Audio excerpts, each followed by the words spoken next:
Kingdom Connection, looking to help reduce incidents of crime and violence, improve social interaction in family and community, and to help enhance economic fortunes guided by biblical principles. Kingdom Connection. Tune in every Monday, 6 p.m. to 8 p.m. Only on Q95, the big station. Blessings for all in the Q family. Right on Q. What do you get when you shop at Save-A-Lot? Well, you'll love the quality of our fresh produce. And we have the best selection of meat right here in store. And we are proud to offer you a delicious assortment of our exclusive brands. And you get savings every day. So make grocery shopping for the family hassle-free. Come in and shop today. Savings made easy at Save-A-Lot.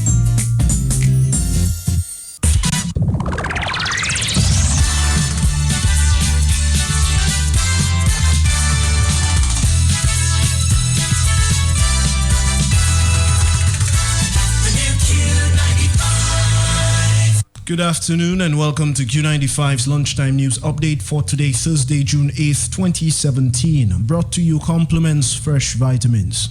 At Fresh Vitamins, we've got everything you need for health and well-being. We carry a wide range of all-natural sports nutrition and health supplements, plus gluten-free and organic foods, all from quality brands, including Solaray, Cal, Bob's Red Mill, Nature's Way, Source Naturals, and Desire Way. Fresh Vitamins has two convenient locations. We're at number 7, Great George Street, Roseau, and we're in Portsmouth, inside IGA Whitchurch Supermarket. Join our discount club and save up to 20% every day on your purchases. Like us on Facebook to stay informed about our products and specials. Come into Fresh Vitamins today and get healthy.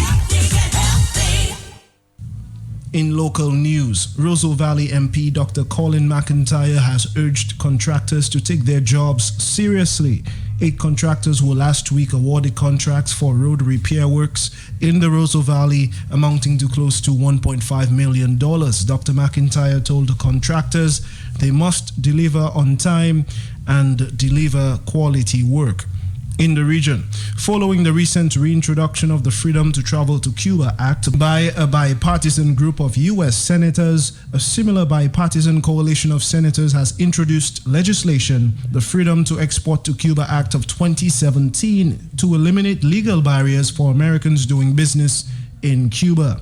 Republican senators like Mike Enzi and Jeff Flake, along with their Democratic colleagues Amy and Patrick Leahy, led the bipartisan coalition of lawmakers who introduced the legislation to lift the Cuban trade embargo. The proposed legislation repeals key provisions of previous laws that block Americans from doing business in Cuba, but does not repeal portions of law that address human rights or property claims against the Cuban government.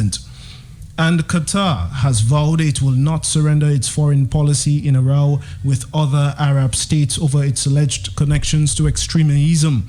Foreign Minister Sheikh Mohammed bin Abdul Rahman Al Thani said he favored diplomacy to resolve the escalating crisis and that there was no military solution, Reuters reported. Qatar rejects claims it is a leading supporter of Islamist extremism. Saudi Arabia and other states cut travel and diplomatic links on Monday. The Emir of Kuwait is trying to mediate the row, carrying out shuttle diplomacy between Qatar, Saudi Arabia, and the United Arab Emirates, also known as UAE. That concludes your lunchtime news update, brought to you compliments Fresh Vitamins. I am Richie Farrell. Would like to thank Matt for linking. Join us again at 4 p.m. for the Prime Evening News Update. Good afternoon. At Fresh Vitamins, we've got everything you need for health and well-being. We carry a wide range of all-natural sports nutrition and health supplements, plus gluten-free and organic foods, all from quality brands, including Solaray, Cal, Bob's Red Mill, Nature's Way, Source Naturals, and Desire Way. Fresh Vitamins has two convenient locations. We're at number 7, Great George Street, Roseau, and we're in Portsmouth, inside IGA Whitchurch Supermarket. Join our discount club and save up to 20% every day on your purchases. Like us on Facebook to stay informed about our products and specials. Come into Fresh Vitamins today and get healthy.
I'm saying good afternoon to you in Dominica. There's so much to talk about this afternoon, so little time, but we'll get it going.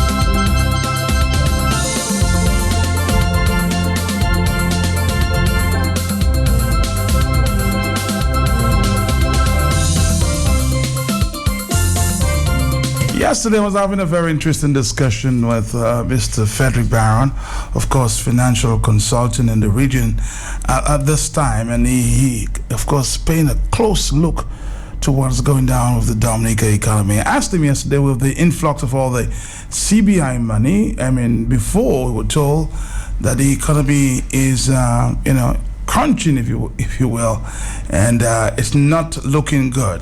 But with the influx of all the CBI money, the question would be, is it getting any better? We spoke yesterday a little bit about the chicken abattoir and what is going on there. Mr. Frederick Barron, good afternoon to you. Of course, we have some other questions for you sometime later in the discuss. But let's start off with the economy. Everybody seems a little concerned.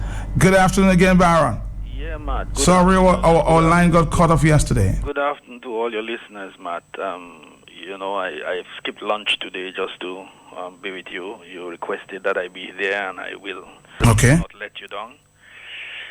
I think the country needs all its heads, all heads on hands on board to try to do what we can for the country.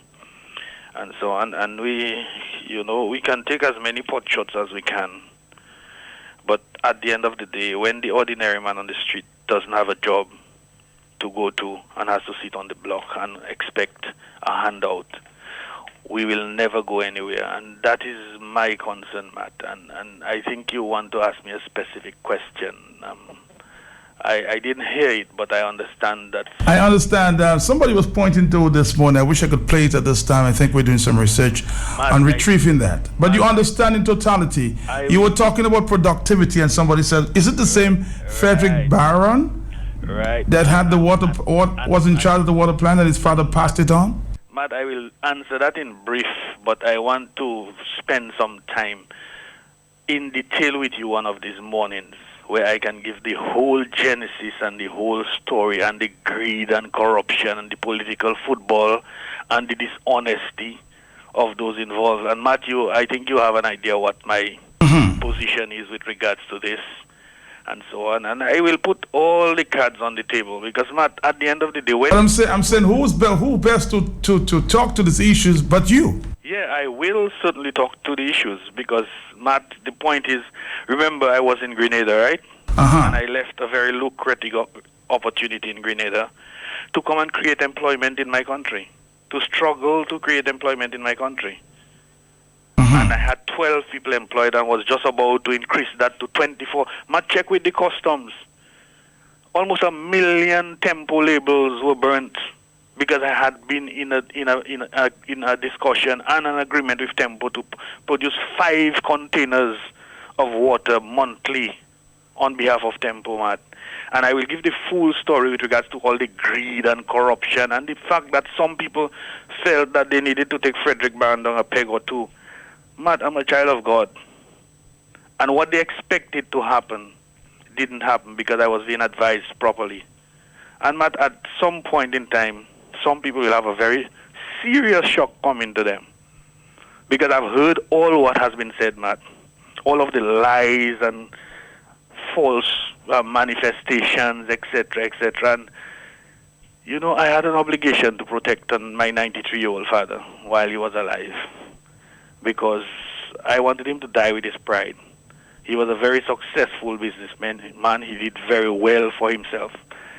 But at a certain point in life, you lose the touch, and you need to take advice. And Matt, when I give the full story, I'll give the full story. I'll send you emails, everything, Matt, with regards to Nature's Water and the mischief and the greed that caused that company to close down, Matt. I will give you I will give you names of people you can get information with. I'll tell you Julius Corbett's role with regards to the impasse with the rent and the aid bank and what commitment I gave to Corbett and what was done, etc. Matt, if you're renting a property and you're given 3 months grace period for... So you're beginning to tell me part of that story? No, I'm just asking you, if you're renting a property and you're given 3 months grace period for the owner to fix up the property because they know that it's not in a tenantable condition, and after 3 months they did absolutely nothing, wouldn't you want to continue negotiating with them to ensure that they do what they promised to do in the 3 months that they gave you rent-free? I agree. Exactly. And then you kept getting stories, and you can ask, what's her name, that I think Val Coffey's sister. Mm-hmm.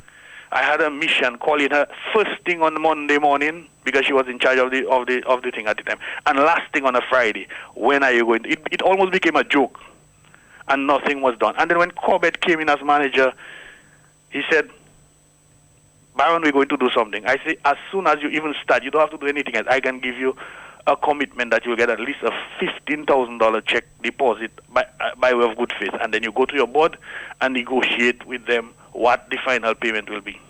As soon as they started, the same Saturday, he got the check the Monday. And so, Matt, I will give you the full story because you see... Well, I'm waiting for the full story because everybody's asking, why did the plant, Blue Water, shut down? Because politics is such that people don't care. They would cut their nose to spite their faces. You understand? Mm-hmm. And for some reason, there were people after the company as well, trying to get it in a very clandestine. All the time it was available for sale, they never saw any light on it. But as soon as they started to see it looking like it doing something, so many people wanted to come after the company. So let's just wrap it up with that discussion. What is the current status of Blue Waters? The current status is I know that a valuation was done of the equipment not too long ago. Uh-huh. The valuation is $2.5 million for the equipment. I've heard stories about I caused my father to lose $1 million. Matt, when I negotiated with the Chinese, I told my father, look, when you buy this plant, even if you don't use it to produce water, the equipment alone was valued at $2.9 million US. You can never lose on that. You understand? And I didn't ask him to buy it. He offered to buy it. You know the whole story, Matt. And I will one day give the entire story about how greedy some people are and how dishonest some people will look up to in society are. You understand? I will give the full story, Matt. I promise to give the full story. But answer me this, Mr. Baron. Yeah. Is there much potential in water production in Dominica? There is significant potential in water production, Matt. Significant. That is why, as I told you, I had 12 employees and I was going to double it to 24 because I was going to do a day and a night shift. I had the customs. Contact the customs, they can tell you. They burned almost 1 million labels of Tempo water because I had finalized a deal with Tempo to do all their water production for them. 5 containers a month. Matt, you understand? This company was going to go to a level where we would be able to compete with even the largest Caribbean producer, Matt. You understand? But people saw that. But I heard only last week, Mr. Austri, it was, I think, speaking about collaboration, ventures between government and private sector persons. Why didn't you attempt that? Matt, that is talk. That is pure rubbish talk. Remember when we had the floods and so on? You remember government bringing a number of containers of water from Suriname for free, even when the Ministry of Trade told them they didn't need water. Mm-hmm. You understand? Water for free to give out to people. Dominica never has a problem with water to compete with the local suppliers. And people were getting all this water from Suriname for free and all of those things. And notwithstanding that, I re-strategized and everything. And Matt, as I told you, I promise you, I'm going to give the full story of Nature's Water. Because I'm hearing a lot about, always about water and the potential, but never seem to be coming to a reality in terms of what can happen with water and the sale of water, not only in a small way, but in a big way, having ships come in here and buying Dominica water. Who's doing anything about this? I mean, this is a big question. That is where we have to look at. There's significant potential, and just in the Caribbean alone, we have significant potential for water, right? Mm-hmm. And water is in global demand. Quality water is in global demand, and you need not make much money on a bottle of water. But if you make the volumes, if you can produce a few $1 million bottles every week, mm-hmm. you might make 5 cents on each bottle of water. Right. But 5 cents by 1 million, you understand? Mm-hmm. You're rolling it in. It's in volumes, and that is basically. So there was potential in that area too. There is significant potential. That is why I took a huge pay cut from my project in Grenada to come down to Dominica to create employment. You understand? To create employment. So are you saying, Mr. Barron, you were never given the support? Well, no, I was given the support initially, but then a lot the greed came in and all kinds of issues. But when I give you the full, I have already shared with you privately a lot of the issues, and I promise I will give the entire story on your program, all the stories. I'll give you the emails and so on. Because somebody who knows the business very well is telling me, I don't think I have the opportunity. I do have the opportunity, but I don't think I can disclose at this time who's sharing that information. But let me share some of that with you to your benefit. The person says, Frederick Barron had a vision for nature's water, but some people frustrated the business and did not give him the time required to grow the business. He needed more time and capital. Somebody said that to me now, and that person knows the business very well. Matt, I didn't even need capital. You understand? That's why I tell you, when I give you the full story, when I share the full story, people will understand. And there are professionals who claim to be professional, but they are just little political whores. Sorry about the language, but that's all they are. Doing the bidding of their political masters, and they will do anything to make their political masters look good and try to take people down a peg or two. You understand? And Matt, as I tell you, my father was 90-something years old. I felt, look, I don't want to put him under pressure. I've already showed you my deposit of my $110,000. I didn't get salary for almost 5 months. I sold my van to Sam Raphael to use as working capital to make sure that the company, because I made my deposit on the 28th of July 2014 of $110,000. You understand?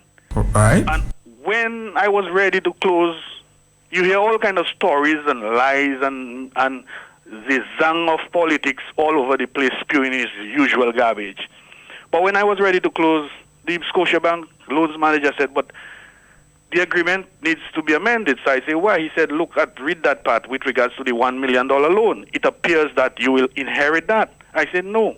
All of the discussions that we had was that the money I'm paying is to clear out the loan and take over the company.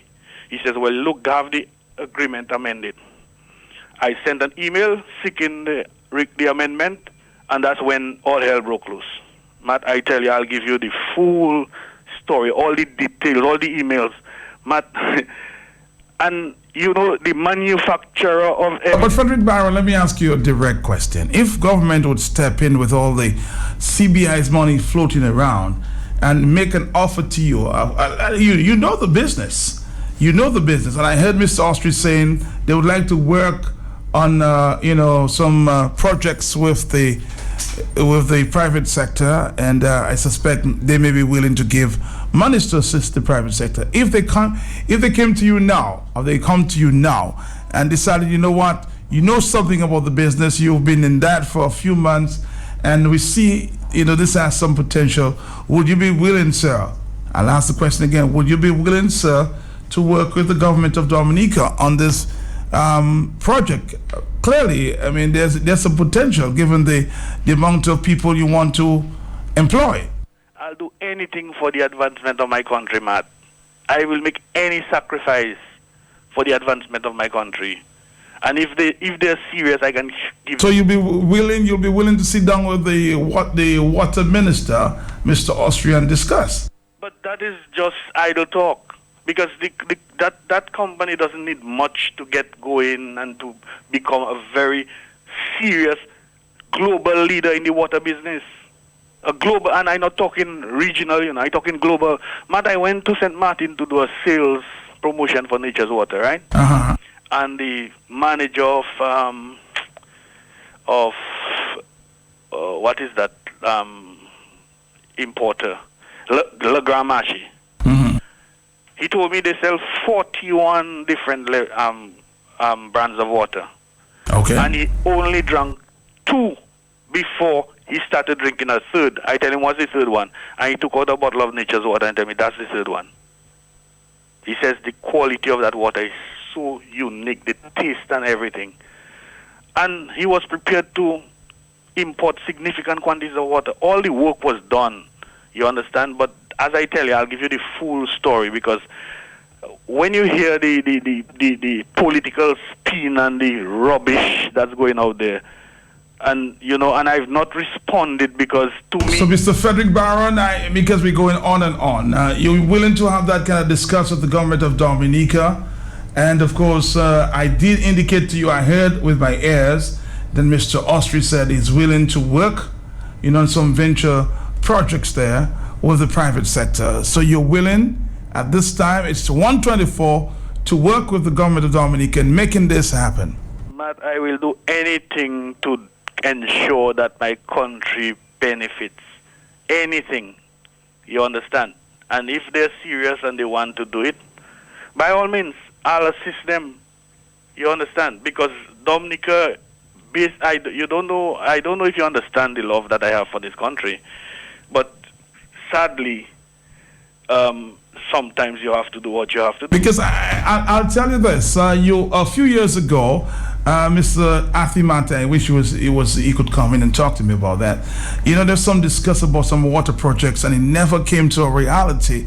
So, do you understand what's going on? Yeah, I understand, because that's what they pay lip service to everything.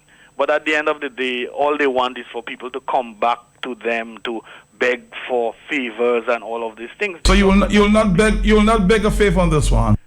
No, I beg favor. I don't want any favor from any government. I'm prepared to assist.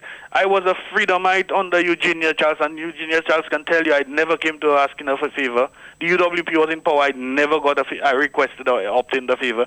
The Labour Party, I helped put them in power. Not one of them can come and tell you I came to ask them a favor. So are you regretting to getting favor from politicians? Are you regretting to this day that you helped put the Labour Party in power, sir? You are a freedomite. You were one of those who negotiated in 2000. Are you regretting now? And I helped put them in power. And trust me, we campaigned on corruption, but I never thought anybody would make the UWP look like choir boys. Because right now, the same people who are talking corruption, they see it in their faces and they give all kinds of excuses, to the point where they say, well, all you expect him to live broke and all them kind of rubbish. So they expected the UWP to live broke, but now their God cannot live broke. I mean, we have to be real. If we love our country... So what was wrong then is wrong now for you? It is right now for them. Mr. Frederick Barron, I wish we could continue that conversation, but we have to make a stop, and we'll continue. And you give me I need the full story in this water project closing down there, Blue Waters. All the emails, all the letters, everything, and what is owed to me, and people trying to play games because I call them a bastard, they hit me and all that kind of thing, Matt. But don't worry, there's a God above, Matt. All right, Mr. Frederick Barron there. Well, the real story on... he said there's part 2 coming up on Nature Waters. What's going on? We'll be talking to Auto Trade in a minute, but let's take 1-2 phone calls. Thank you. Yes. Matt, good afternoon. Good afternoon. Matt, it's a good thing Mr. Barron knows how to answer you. Uh-huh. But Matt, it seems as though everything people like us three say you just swallow it and those kind of... No, I listen to everybody, ma'am. It's not swallowing. That's why I'm asking Mr. Barron the question. It's not about swallowing. It's about listening to all sides. Hello. Talk. Thank you. Thank you. Hello, talk to me. 128. Matt. Yes. Good afternoon to you and your listeners. Uh-huh. Frederick Barron is a good man. Okay. And he see his way in life because he treats people like human beings. This is a man that will stay without a shit and will give a person a shit. I worked at Nature's Water with this man. And this man never saw himself as a manager, as a boss. He was at the same level. So he was part of the team? Of course, Matt. Of course. And Frederick employed people. He never asked people which party they support. There were people from all nooks and corners, people who support the red, people who support the green, people who support the blue, and that was not his intention. His intention was to see Nature's Water strive and to see Dominica go places. That is it. I have the greatest respect for this man and his family. This is a good man, and it is so sad that we had greedy people who was involved to ensure that Nature's Water closed down. These people, they know themselves. But the Lord shall add iniquity unto iniquity on those people. They think after Nature's Water shut down, Mr. Barron, Frederick Barron will shut down. Well, he has a life to live and there is a God above. And God bless this man and God bless his family. Thank you. We take another phone call. Hello, this is Talk on the Block. Yes, what's up, my brethren? My brother, my God. Yes, I appreciate Mr. Barron giving some of his details. Like I said, my sister was in the office, wherever he goes, from credit union to the water place, he always carry my sister because she's a good worker. Yeah, she's a dedicated worker. A lot that went on, but I just had to leave it for him to say about it. But my brother, what I want to say, you see water, you see how Saudi Arabia have oil and the other places have oil, it's always valuable. Water is our gold. And like I understood, water is very important. That would make our country beside other stuff. So they see, like he said, when he first started, they didn't see the big picture, but he saw the vision. But when they see how it was going to grow, jealousy and greed came in. But I didn't understand. This is for Dominica. Even the family, they all will benefit for the grandchildren would benefit from because it's a family business. We have to leave all that behind and leave it for our children. It don't pay to be greed, man. The greed is. We have to be successive and live things for our children, man.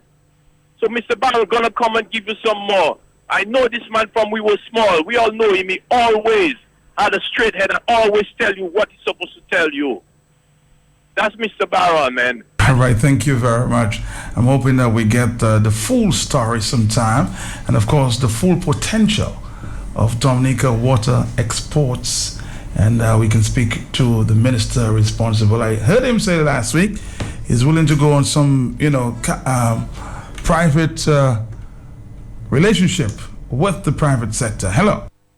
Mr. Pelter, blessings to you, sir. Yes, man. What you had for your lunch? Heavy food or healthy food? Healthy food. Okay, blessings to you. Vizy, blessings to you, Mr. Barron. One time the brother lent me a book of quotes, my brother.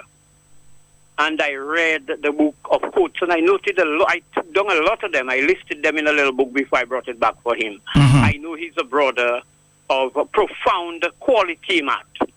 Matt, there's a lot of things that has been done to Dominica and Dominicans within government and outside of government, within the system of governance, Matt. I sound a bit complicated, but just bear me out a minute. Mm-hmm. Matt, which has led us to where we are at. And there's a story about the children of Israel who once had a king, and they had a problem with the king, and that was God, they say. Just like the Patrick John and the Lee Blonde, this James had a problem with them, Miss Charles. And God said, okay, I'll give all your king. And they say God allowed them to choose Saul, who kept them in the wilderness for 40 years, Matt. Matt, what happened to Vizy or Frederick Barron, Matt?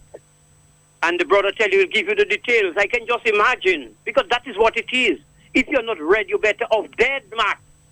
And that is what had happened to the brother. They would block every avenue and every opportunity to make sure the brother fail. Because, Matt, if you're not ready, you're better off dead. And I was proud. The brother, one day I sold him a parrot. I will tell you straight, Matt, right in that water bottling plant. he bought from me, and that's when he lent me I borrowed that little book from him. So all those who think they're just people that are failures, they Afi Martin. Afi is an overly extreme diplomat. When Afi maybe burst out the story what happened to his plan for water in Dominica, you will say, but why didn't he speak earlier on? It seems like the brother is very strategic. He might be waiting for a particular time and opportunity to say the hurdles and the stumbling blocks and the pits and the nets and all the snares that were set up for him to fail. And then for them to say, he was talking about water for years again, that he never exported not one bottle of water. Matt, ramifications, Matt, the far-reaching consequences of our transgressions. When it hit us, we cannot even correlate what we did to what is happening to us because they seem so far apart. Have a blessed day. Take care. Hello, and I'm hoping that Afi Mata himself will be able to give that story sometime. Why that his business proposal in water to government, why did it never become a reality? I've heard several stories about that, and I'm hoping we can be told the truth. Dominica has so much water, and why are we not using the water for our own gains?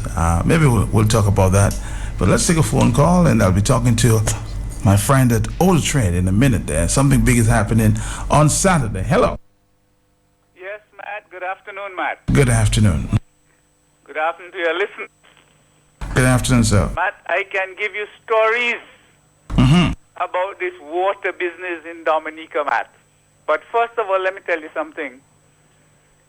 In Dominica, they talk about public and private sector partnership. Matt, any business you decide to have in Dominica, whether private alone, private and public, and you don't prepare to give a cut to the government, you will not even get off the ground, Matt.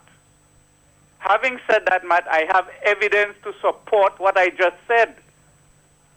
I'm going to point to you, first of all, Matt, there was a gentleman who came here from North Carolina. He came here in his yacht. Before Domlec was sold to the Miami company, Matt, the guy came here with a plan to not only had interest in Domlec, but to convert to the same thing that Martinique now has, to convert the waves into current electricity, Matt. Matt, the discussions and everything went on. The guy demonstrated all kind of stuff. At the end of the day, Matt, he was not going to put money in somebody's pocket, so that fell through the hole. There was this South African guy who came here, and he pretended he wanted to have a water company. That was Maynard and Lazar and these kind of people pushing the stuff. But the guy came to the National Bank to borrow money to start the company, Matt. He's supposed to be having a company. And he had all these plans with all these tankers that were going to take water here, there, and everywhere. I was head of lending at the National Bank at the time, Matt. They excluded me from all the discussions, and even when the guy submitted the proposal, I was the supervisor of the credit analyst at the time. They instructed the credit analyst to report directly to them, bypass me. But it so happens that they would have to ask me questions because they didn't have which end was up. At the end of the day, Matt, when they invited me to a meeting, I asked the gentleman one simple question. How did you arrive at the price per share? He was asking Dominican investors to pay $455 per share. How did he arrive at that, Matt? All the board members get vexed with me. Oh, he's a company, the guy thinking. Now, that's a basic question. Why did that go down? Now, in the end, I think he left Dominica with over $600,000 from Dawasco. Not a bottle of water was done. Okay? But everybody decided that I think the project, because I asked the man a simple question. You come to invest He didn't have a dime. Dominicans were supposed to provide the money, the capital, for him to invest. And when he got the capital, he would grease somebody's hand under the table. But this is what is happening in Dominica. We're talking about foreign investment. But how are we going to get investment if that's the way we behave? We will only get those slick people who will come, take the money, and run. And this is what is happening. Our local people now, on the other hand, apart from the children of the corporate welfare children that benefit all their life, these are select people in that country, you know. People talk about corporate welfare. All those people they're talking about that they were successful, they're not greedy businessmen. They lived on corporate, they're the children of corporate welfare. But the average Dominican is not entitled to that because they don't want anybody to compete with them in terms of success. Oh boy, it's 1:38. I suspect this discussion could go on and on and on. But we're going to take a break, and then we'll come back after the break with the good folks at Order Trade coming back.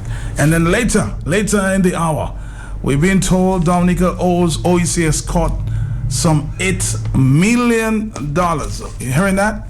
Dominica owes the OECS Court some $8 million. I was trying to get the Attorney General earlier, but he's not answering his phone, or maybe his phone is turned off.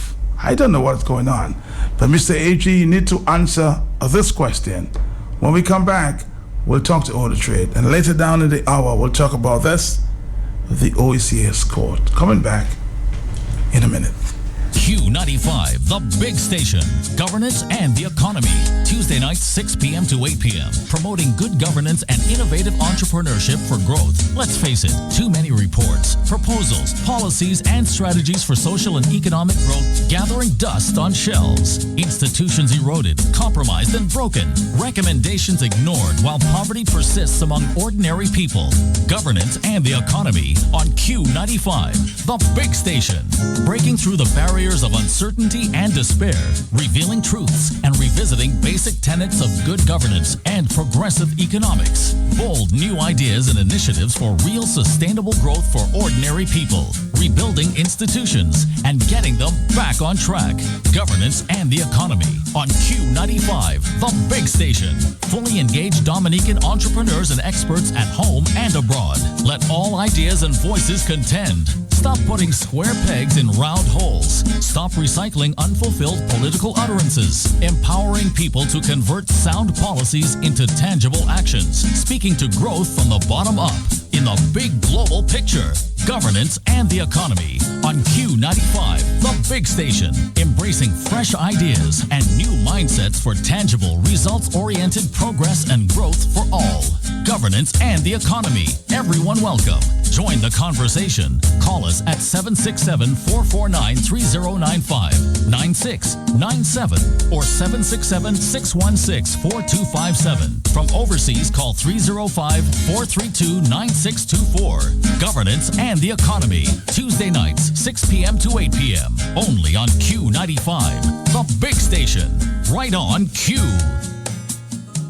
You've asked for it. We heard you. Call it all fathers and public servants. Come on down to Auto Trade Limited and take advantage on great deals on all our vehicles. Free alignment, free balancing, free servicing, gift vouchers, tire rotation for life, and extremely low down payment. If you are a father and you are also a public servant, you get double bubble. Double the amount of giveaways, double the amount of great service. For more information, call 255-6800 or our sales department at 613-2496. Auto Trade Limited. It's more than a vehicle. It's a relationship.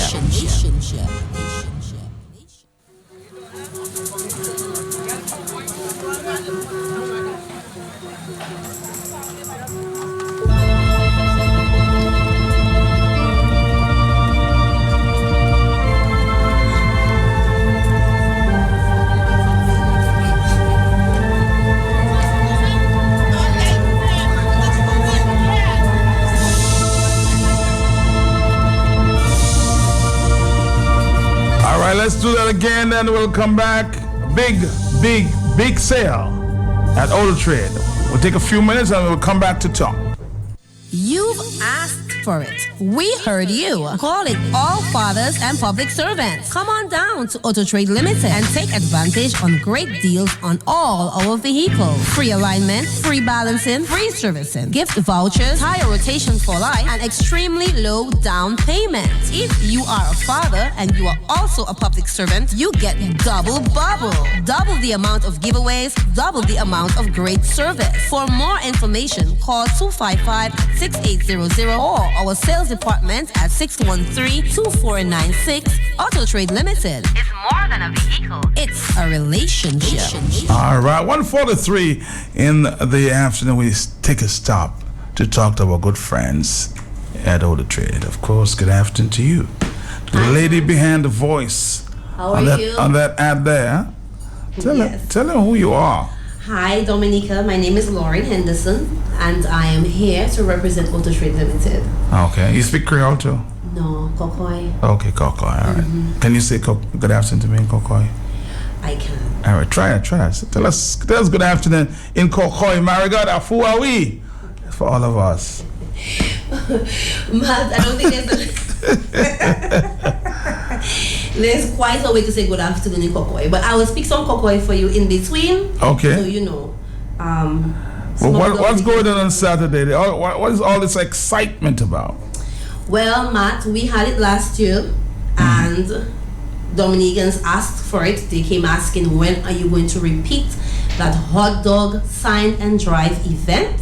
And we had it for Father's Day last year, and the fathers and the public servants were very happy. And so this year we decided to repeat it for them. So we have what we call our hot dog sign and drive event. It's now a signature event. We're going to have it every year, and we are targeting our fathers and the public servants and our fathers who are also public servants. Okay. So we'll be giving away goodies to those who fall into that criteria. So the event is scheduled for Saturday, 10th June. That's Saturday coming up right up. Okay. And it begins from 8:30 a.m. and ends at 1 p.m. So we're calling all our fathers, all our public servants, all our fathers who are public servants, and the private sector. You can come as well, as long as you're a father. Come on down. As long as you're a mother looking for a vehicle for the father of your children, or even your own father. I like that. The father of your children. Somebody's gonna get a vehicle from you, Lauren. So. Yes. Of course, the father of my father of the father. Yes. So come on down to Auto Trade, and we have goodies for you. So we have free alignment, we have free balancing, we have tire rotation for life. So as long as you own that vehicle, we will rotate your tires for you. We'll rotate them, and we'll rotate them again and again and again for life. So we have a 1-year free service, and we have vouchers for the store department. If you're a public servant and you're also a father, you get twice the amount of good stuff. Okay? So you get your vouchers for being a father, and you get your vouchers for being a public servant. So you get twice the amount. And we'll have with us on Saturday Najiko Insurance. They'll be right there on the spot to help you with your insurance needs. And we'll also have with us RBC Bank.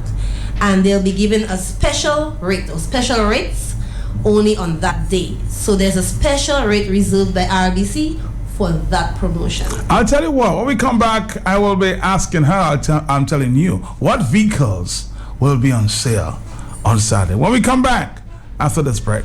You've asked for it. We heard you. Call it all fathers and public servants. Come on down to Auto Trade Limited and take advantage on great deals on all our vehicles. Free alignment, free balancing, free servicing, gift vouchers, tire rotation for life, and extremely low down payment. If you are a father and you are also a public servant, you get double bubble. Double the amount of giveaways, double the amount of great service. For more information, call 255-6800 or our sales department at 613-2496. Auto Trade Limited. It's more than a vehicle. It's a relationship. Okay. Now, what are the vehicles on sale in the yard, the Auto Trade yard on Saturday? What can we find there? Okay, Matt, you will find we have Kia Sorentos, we have Nissan Navaras, we have Kia Carnival, we have Grand Vitaras, we have RAVs, we have X-Trails, we have NP300, Pathfinders, name it. We got it. It is also suggested to me, and maybe you can confirm, that all the vehicles are on rent. The rental fleet may be on sale as well. Confirming that, yes, vehicles from the rental fleet will be on sale. So we have new and not so new vehicles on promotion. And your down payment, listen, Matt. I'm listening. Down payment as low as $8,000. $8,000 down, you drive off with a new vehicle. Just like that. $8,000 down, you come in. We have our finance lady will be available, and we also have RBC there. So you have an option. Okay, we'll work with you, and the rates available for that promotion, we have a 7.5 interest rate, and with a down payment of as low as $8,000, you can't go wrong. Can't go wrong. Can't go wrong, Matt. All right. So you heard for yourself, the big deal on Saturday, Father's Day promotion going on. Oh, that's you. Do you qualify? You're not a father. Me, no. And I'm saying, do you qualify? If somebody's listening at this time, do they qualify to get all those rates if they're not a father? If you're not a father, but you're a public servant, right? If, as I said, if you're coming, like for example, as generous as I am, and I want to come and buy a vehicle for my daddy, right? Hi, daddy. I will be qualified to get him all those good things. Okay, so as long as he's a daddy and the vehicle is going to be in his name. And your baby's daddy qualify as well? Excuse me? That's okay. Yeah, you don't have to answer that question. 150. It's the afternoon time. We'll be talking to you again, Lauren, sometime. Yes. Let me just give you the sales. If you need more information, if you did not get all the information that you want, you may have any question that you want to ask us, feel free to call us at 613-2496. That's Nikolai, one of our sales representatives. 617-2497. That's Shavara, the beautiful Shavara, one of our sales rep. Or you can call our main number, 255-6800, and the beautiful Nasha will be willing to help you. So we have helpful people down there. We're all waiting for your call. Call us, ask your questions, and see you on Saturday. I have already contacted the hot dog gentleman. He's excited. He was there last year. Matt, the hot dog was good. The hot dog went down well, huh? It went down well. It had cut fish and smoked Dominic can say it go down. It go down. So he's ready to come back on Saturday. So come on down. Come and taste the hot dog. Come speak to us. We're ready. We're waiting for you. Thank you very much, Miss Anderson. You're welcome, Matt. Thank you. You've asked for it. We heard you. Call it all fathers and public servants. Come on down to Auto Trade Limited and take advantage on great deals on all our vehicles. Free alignment, free balancing, free servicing, gift vouchers, tire rotation for life, and extremely low down payment. If you are a father and you are also a public servant, you get double bubble. Double the amount of giveaways, double the amount of great service. For more information, call 255-6800 or our sales department at 613-2496. Auto Trade Limited. It's more than a vehicle. It's a relationship.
Reading a very interesting story there.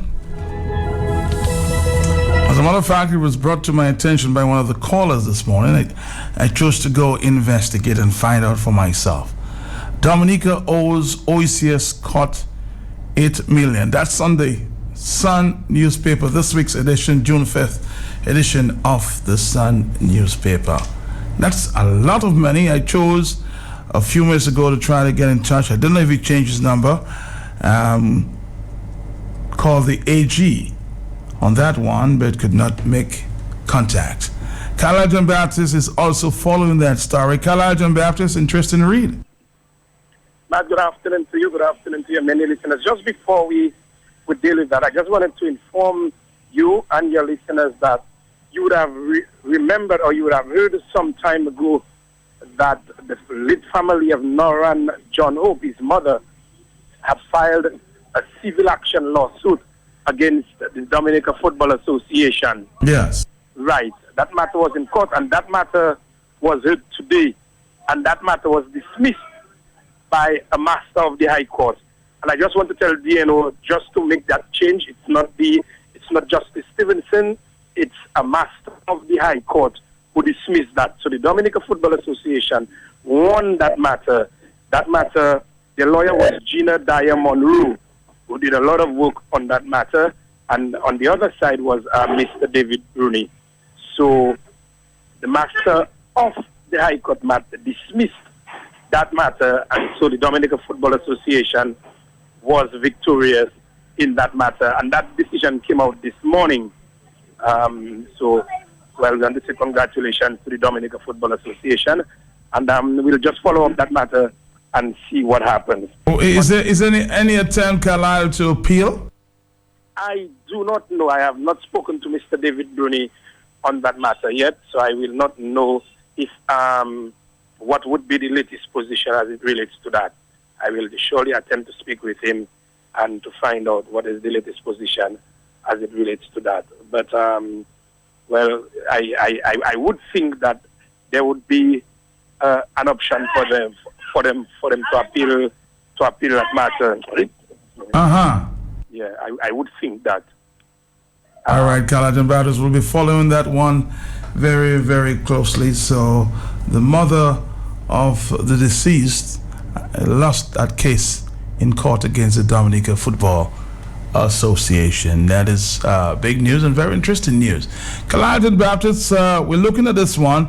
Dominica owes OECS Court $8 million. What are you finding out?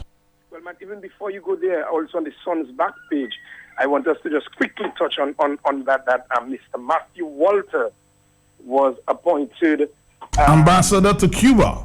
Yes. Wish Walter well. That's on the back page of the Sun newspaper. Former Minister of Agriculture, Matthew Walter is Dominica's latest ambassador to Cuba.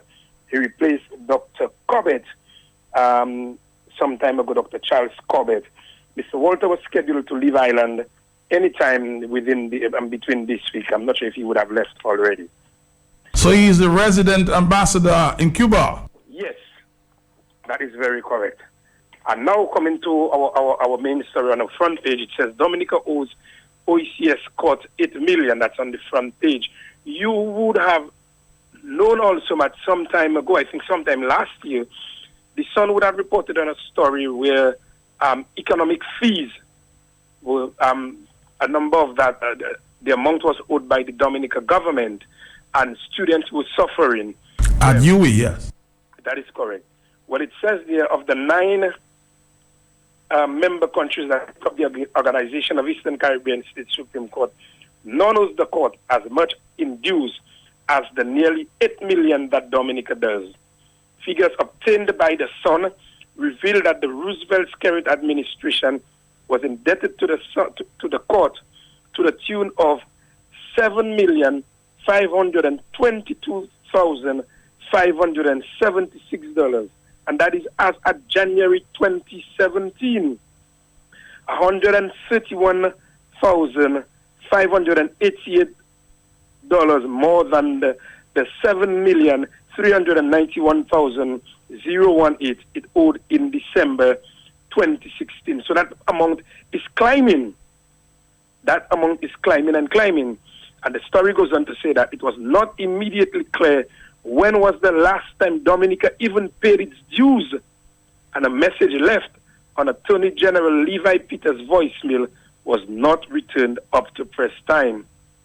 However, a member of the Skerrit administration told the Sun the Prime Minister had expressed concern about the mounting debt to the court when it was brought to his attention some years ago, and that the Ministry of Legal Affairs had the responsibility to ensure the bill was paid.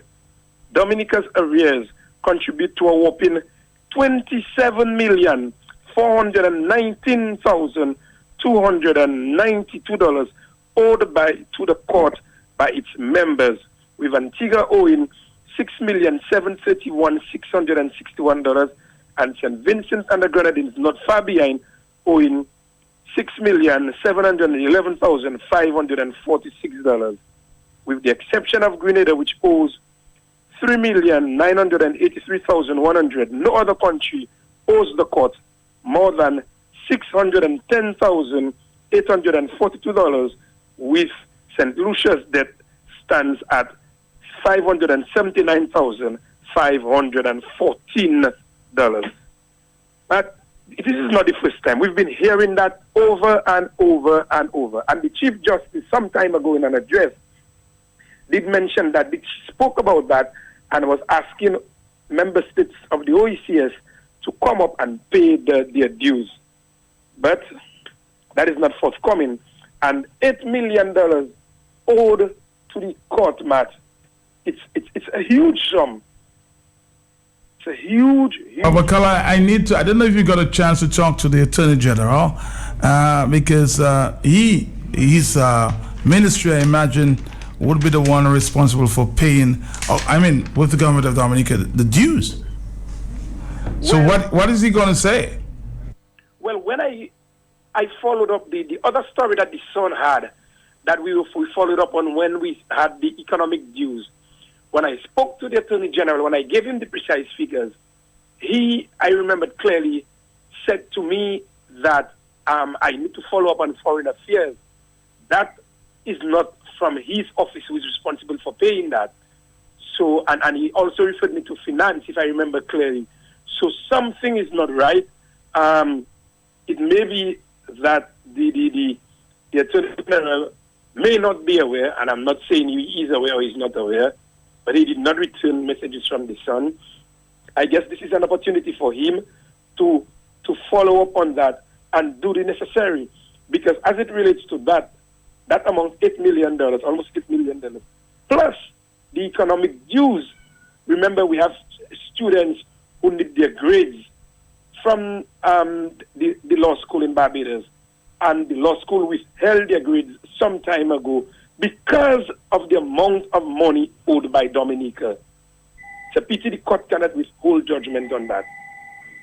John Baptist, we have to watch that one very closely. I'm going to try again. I'm going to try my very best to get in touch with the AG to speak to the issue live on the air so that everybody could hear.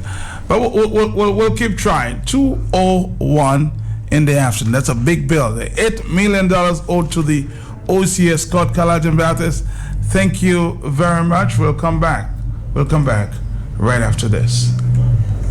You've asked for it. We heard you. Call it all fathers and public servants. Come on down to Auto Trade Limited and take advantage on great deals on all our vehicles. Free alignment, free balancing, free servicing, gift vouchers, tire rotation for life, and extremely low down payment. If you are a father and you are also a public servant, you get double bubble.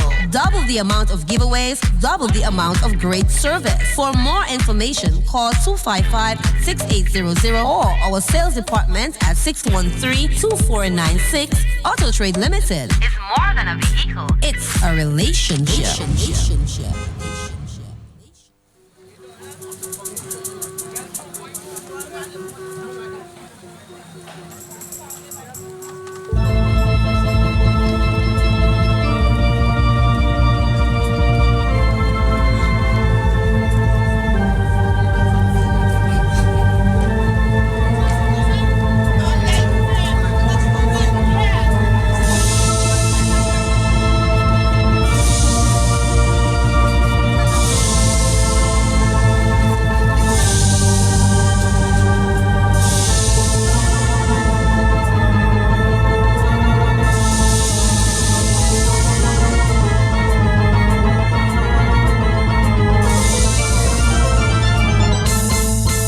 Okay, let's take a phone call. It's 203. Hi.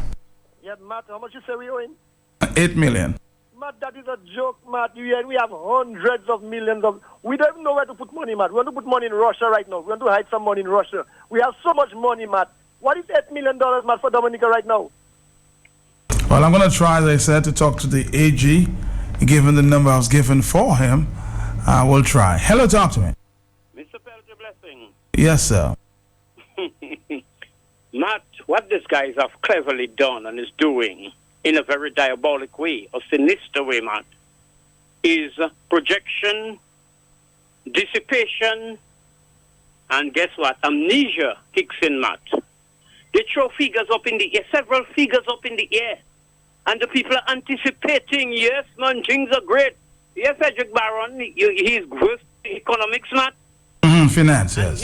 He's one of the few who will speak, Matt. A lot of people who knows better will say nothing.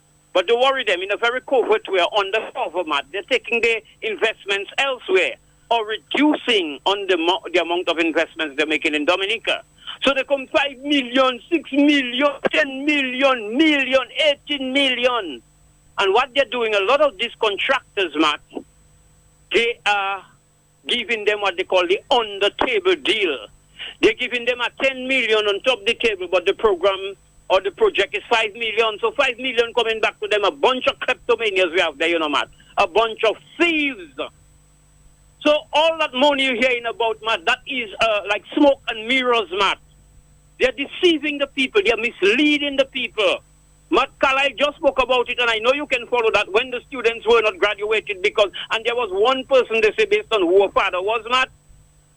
I was in Barbados with Carlyle following up on this one at UWIT sometime. I just heard him said that there, and then because of who her father was, a former minister, he was a minister at the time, his own loan was paid, Matt, and then the others, they did not graduate. Were left to struggle, yes. The school tuition was not paid. But we give Liat $8 million, Matt. Matt, the inadequacies and the deficiencies.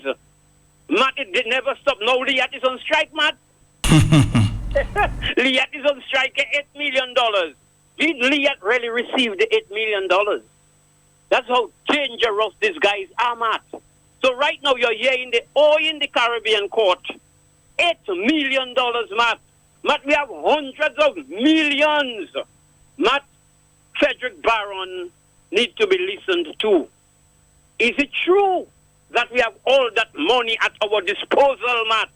Is it true? Or they are trying to keep the people in the dark to re-elect them, and by the time the truth comes to bear, reality kicks in, everybody's going to realize what a mess we're in, Matt. Matt, Dominicans need to open their eyes.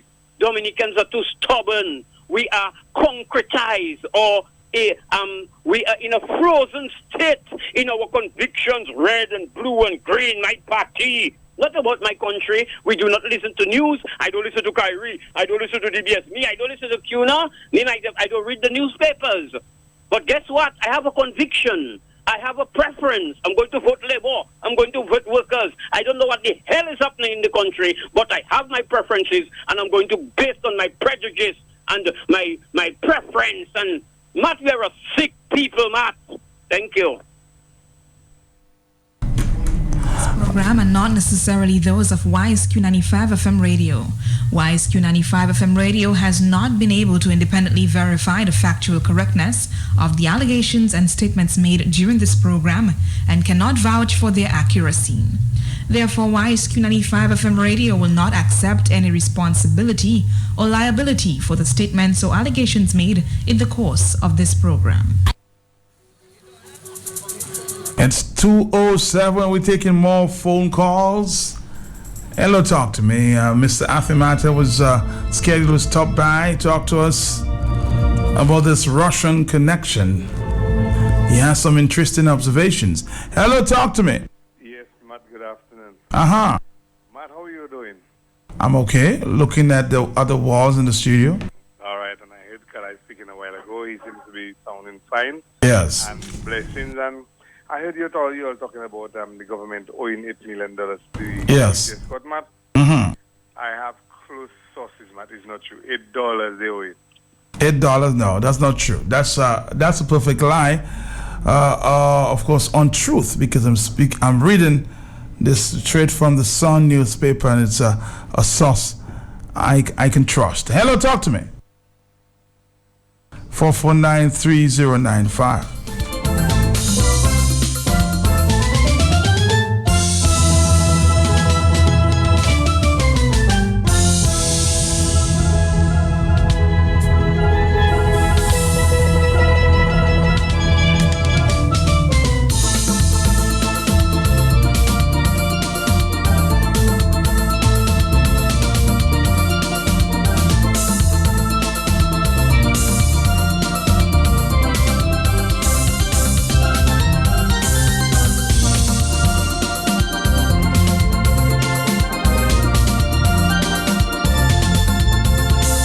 Okay, let's talk. Hello, talk to me. Matt. It's not that the person who called doesn't know what he says, but he was just joking around. I know that. Well, I agree with him. He's just joking. But let me tell you, what's his name? Blessing say, tell them to open their eyes. But they will not open their eyes. They rather to bow their eyes and open their head. They will not open their eyes. Thank you. Thank you very much. Thank you.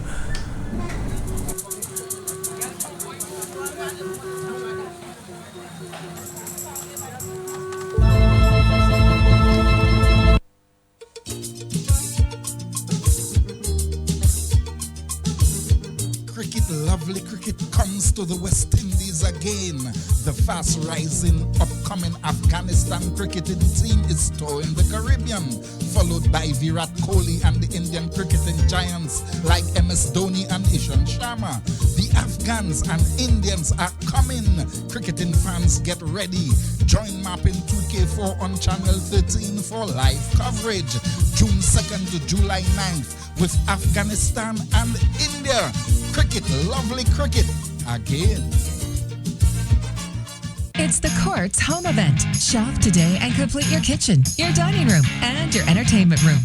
Shop using Ready Finance. It's easy, affordable, and flexible credit. Plus, you pay nothing down on purchases 24 months and over. So come in today and get great deals to complete your home at the Courts Home Event. Courts, bringing value home. Daddy, I feel very hot. Are you going to get us a new air conditioning unit from Cool Air and Electric? I heard Santa's dad say that Cool Air has all different types of air conditioning units with special deals on 12,000 BTU energy saving units. He said that they sell air conditioning and refrigeration, spare parts including compressors and refrigerants. He said that this promotion might end soon, so we should hurry and call them at 445-3030 or go see them on Halifax Street in Portsmouth. He said he is getting one for Santa's mommy as she's always feeling hot, just like mommy. Daddy, you heard me? Daddy, oh man.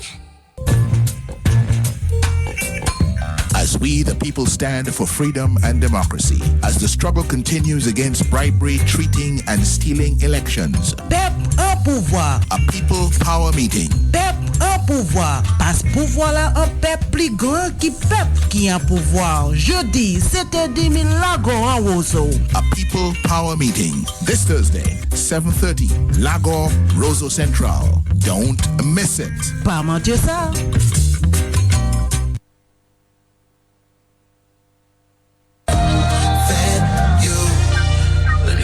Get ready for the best water sports festival on the planet. Fest 2017, July 7th to 16 in Dominica. Kicking off with the annual Happy Hour, scuba diving, boat races, pool party night, kids treasure hunt, lionfish day, beach party, island-wide cleanup drive, whale watching, roast bakes at rum shop, and the return of the Xing Ping Ting. Dive Fest 2017, July 7th to 16, presented by the Dominica Water Sports Association and Kupuli.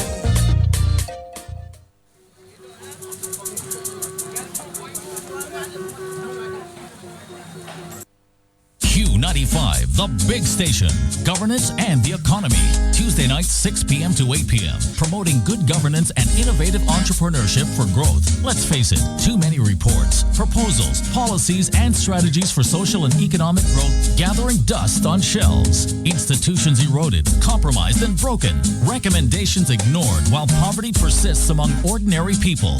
Governance and the Economy on Q95, The Big Station. Breaking through the barriers of uncertainty and despair, revealing truths and revisiting basic tenets of good governance and progressive economics. Bold new ideas and initiatives for real sustainable growth for ordinary people. Rebuilding institutions and getting them back on track. Governance and the Economy on Q95, The Big Station.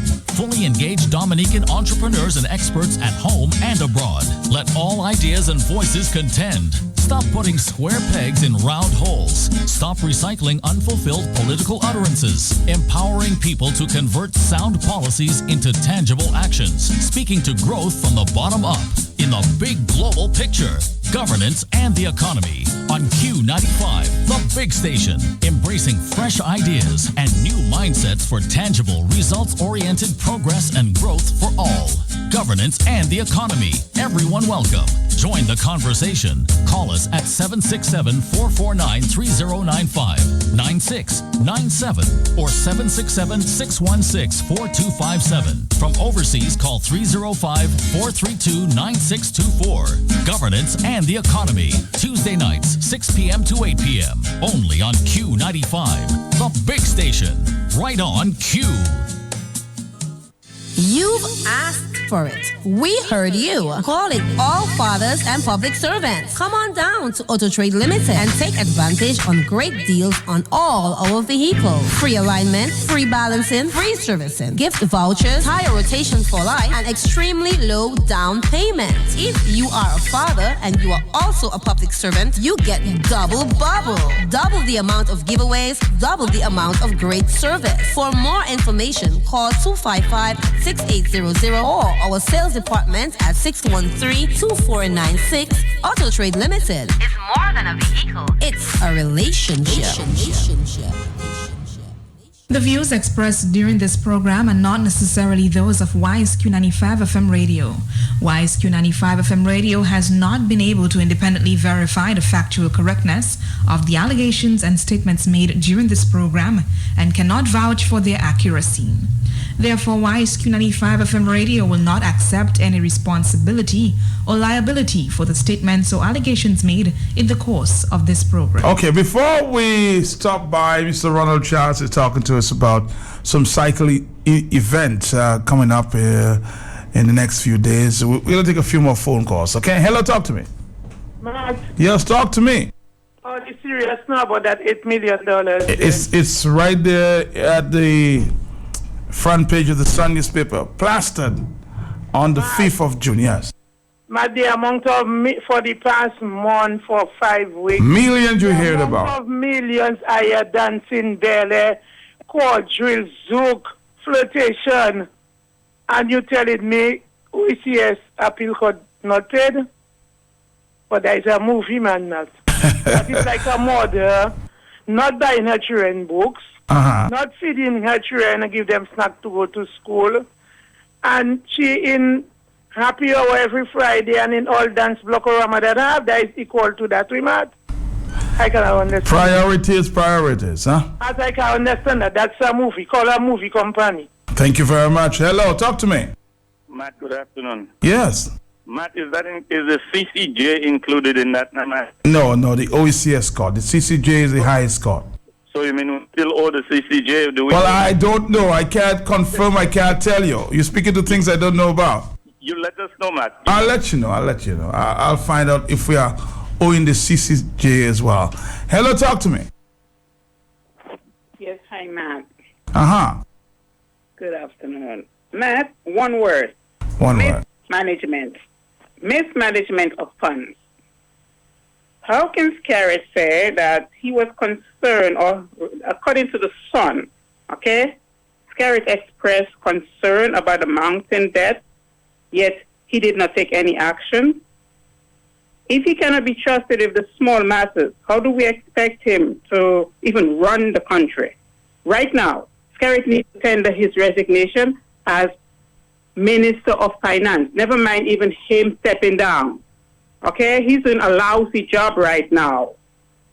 It's like a man of the house, the head, the household. Mm-hmm. He's going around giving his friends a good time. What you call CWO, and his family is hungry, right? And meantime, his wife and his children are going hungry. The bills are not being paid. They're cutting off whatever, and the kids' school bills are not being paid. They can't go to school. That's how you run a country. Come on, Skerrit needs to. I mean, he needs to just. He's in maybe. I don't know if he's still in Russia. He just needs to stay there. Somebody needs to take over and start getting this country on the right track. Enough is enough. Caller, thank you very much. Another phone call, and we'll be talking to, like I said, Mr. Ronald Charles. Not about politics this time. Maybe a little politics at the side, but bicycles. Hello. Hello, good afternoon, Matt. Yes. Matt, you have a lot of persons that will go in the bank, take loan and do pay back. Go in a shop, take credit and do pay. One of the weaknesses of the Skerrit-led administration is their failure to recognize debt and payback. What about the public works workers that are crying like babies for the money to pay their bill? He will not pay them. What about solid waste that have hundreds of thousands of dollars owing to truckers? I heard the public relations officer the other day saying truckers must hush them out because if they truck the pack by their home, they will say something else. They're not paying them. What happened in Venezuela there? We have millions of dollars for those Venezuelan people, yet we refuse to box as much as a plantain and send for them. These guys are wicked without a heart that refuse to recognize that they have obligations they have to meet. They have the courts to pay. But no, they're busy like bees, maintaining themselves in government, giving away the resources of the state. Thank you, Matt. All right, thank you very much. Thank you very much for your call. Another phone call, interesting discussion. The Dominica government owing EC 8 million plus to the OECS court. Hello, talk to me. Yes, good afternoon, Matt. Matt, the caller just before the last mentioned the question of the resignation of the Minister of Finance. Matt, you know, I was going to ask you, Matt, do you know who is the Chief Financial Officer of the government of Dominica? The Chief Financial Officer? Yes. I think would be the Finance Minister. Precisely. Could you imagine, Matt, you have a company, your Chief Financial Officer doesn't know what liabilities you have, doesn't know what bills ought to be paid and what bills had not been paid? Did you make a comment that he said it was the Minister of the Attorney General? Matt, repeat the question again. I was the Chief Financial Officer of a company. Uh-huh. I knew exactly who was owed to, how much was owed, when it was due. You should, of course. That's your responsibility. Not only, Matt, does Roosevelt Skerrit not have the acumen to address that issue, but there is nobody in his cabinet who can. No one. There is nobody in the cabinet who can take up the function of finance minister. But what about his financial secretary? She would know. From everywhere. Why don't he take somebody? Are you listening to me, sir? I'm saying his financial secretary should point it out as to what's going on. As the Chief Financial Officer and the Minister of Finance, he should know and have a report. In fact, he should be reporting to Parliament on the liabilities that the government owes. So it is not, though, I'm not putting anything on the Financial Secretary. I'm putting it on the Minister of Finance, and there is where it belongs. He needs to get somebody outside of his cabinet because there's none of them competent to do so and make them the Minister of Finance. There is nothing in the law or our Constitution that requires the Finance Minister to be an elected member of Parliament. Nothing. All right, caller, thank you. Somebody saying, Matt, it's the man's birthday and you're bashing And all you bashing him like that? It's his birthday today. Happy birthday, Prime Minister. 2:23 is the afternoon time. We're going to be talking to Ronald Charles in a minute. Talk to me. Matthias. Yes, hi. Afi Mate. Afi, how are you? Good. I couldn't come to your studio, but I'm doing the next best thing. Call you. Thank you very much. Afi, I heard you having some interesting discussions. I'm happy you could call in for at least for a few minutes. We have Ronald Charles hanging in there. Because I heard you talking to our former ambassador, Mr. Crispin Gregoire, about Dominica's new relationship with Russia. A very interesting discussion. I must commend you for that as always. But Afi, it seems a lot of quarters seem concerned about what is going on and this warming up of relationship with Russia. What's going on, Afi Mate? I know you always have your fingers on the pulse. What's going on? Well, I would say first of all, Matt, there is very good reason for concern, and a lot of the reason for concern would have to be the absence of clear disclosure and explanation by the leadership of government as to what is the reason for such an important initiative. You will see that, for example, what is unfolding in the United States right now vis-a-vis the investigations by Congress is that when one branch of government fails to be sufficiently transparent, another branch of government has the authority to investigate it. In our case, our structure of government apparently does not allow for that, so it leaves it up to civil society, the media, and other to try to investigate. Here are some of the things, and it's really, I think, Dominicans, we have to learn to find the right questions and maybe listen a little more carefully before we talk. Clearly, the government of the Russian Federation is a government that is led by somebody whose strength of expertise is in the area of intelligence and security. He was a senior person in the KGB. It's like having almost the head of the CIA become the president of the United States. That's the kind of equivalent arrangement, which means that his perspective on governance, his perspective in the international community would primarily be driven by security issues, security concerns, which would mean concerns about what is in the best interest of the Russian Federation. When we discovered, for example, that our Prime Minister had gone to St. Petersburg not just to participate in the economic conference, but in fact to hold, if you will, private discussions, separate discussions with senior members of the Russian Federation government, it was cause for us to be on full alert. Why? Because we had to ask ourselves, if this was entirely above board, why would there not have been some form of disclosure about, what are the bases, what are the areas in which we are seeking to deepen relationship? Because remember, this relationship existed long before, way back from 1995. So it's not a new relationship, but it's a relationship, you can call it a re-engineered relationship. And so we would have had to ask ourselves, well, what is in a relationship with Russia that we would want to deepen? Do we have tourists coming from Russia? Do we sell goods or services to Russia? Do we have a history of collaboration in the area of technology or education with Russia?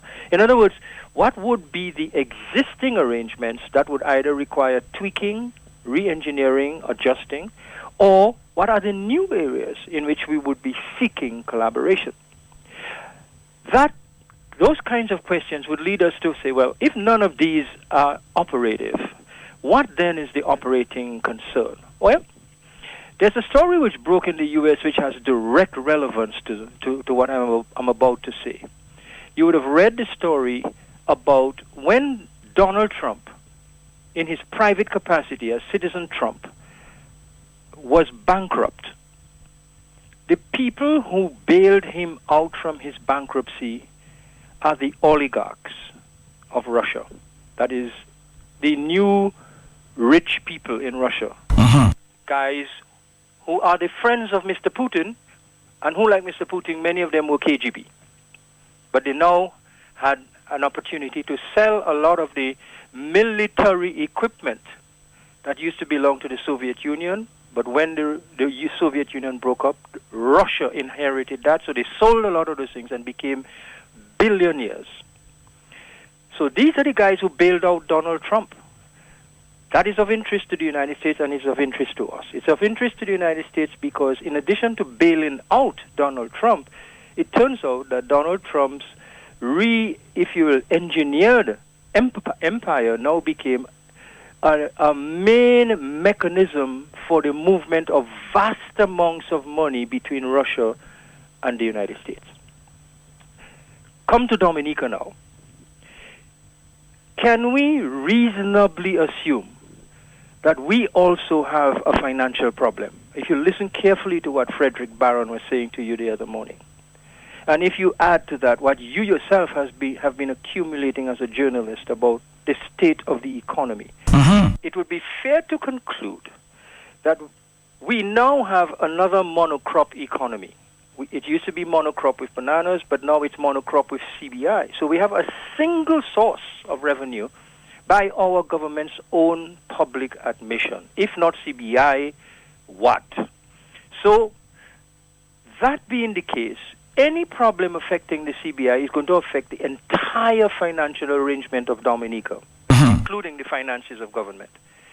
So we also know that there are problems affecting the CBI, and we are aware fairly conclusively that since after the airing of the CBS 60 Minutes program, in the subsequent months, January, February, March, we're now in May, June, there has been a significant decline in the sale of Dominican passports, which means that our single source of revenue for Dominica is now, if you will, experiencing its own brand of black sigatoka, to use the analogy with bananas. It's wiping out the program. And because we became comfortably dependent upon that as our main and only source of income, it's running the risk of wiping out the financial economy of Dominica. Because the money being paid by people out on the outside can no longer come through the international banking system into Dominica, so it can no longer become available. Now, Mr. Skerritt is aware of that, and he has to be. He's the Minister of Finance. So he knows that if that singular source of finance, which is busy going around the country, doling out in little bits and pieces, tiny bits and pieces, if that source is in danger, he must quickly find a way to work his way around that, maybe find a way outside of the international banking arrangements to allow these monies, buying passports, to come in. Otherwise, Sam's project will have to stop. Kempinski will stop. Sugar George's project will never get started. Alec Lawrence's project will never get started because the money will not be able to come into Dominica. Well, some people might say, oh, well, you can carry the cash in, let them put it in an account somewhere, and somebody go and get the cash and bring it in. In fact, there have been reports that is already beginning to happen. But these reports need to be explored, examined, investigated by people like yourself, because that would present and make us an even more significant target for the international security community. Back to the question of Russia. If it was possible for the oligarchy in Russia to bail out Donald Trump to the tune of billions of US dollars, it certainly is within the realm of possibility to imagine that maybe one oligarch or a half oligarch would be sufficient to find a way to get money into the economy of Dominica that would actually, if you will, not be subject to the surveillance of the international banking community. Now, if that is so critical to the survival of the Dominican economy, I would understand why a Minister of Finance would desperately be seeking to find a way to get a solution, almost regardless of what the solution is, to let that money come in, because his flow of cash is going to be drying up. The flow of cash to the banks will be drying up. The flow of cash to the CBI investment program will be drying up. And effectively, you'll be drying up the financial arrangements for the entire economy. Look at what makes it more dangerous. And this is not speculation, because this happened in full view of everybody. The international banks in Dominica, Scotia, First Caribbean, and Royal, we all know, have refused to handle any funding associated with the CBI unless these were fully and properly documented. And the failure to provide that documentation caused them to, through their headquarters bank, to say, we're no longer interested in it. But guess what? That money didn't disappear. As we know, that money was transferred to our national bank.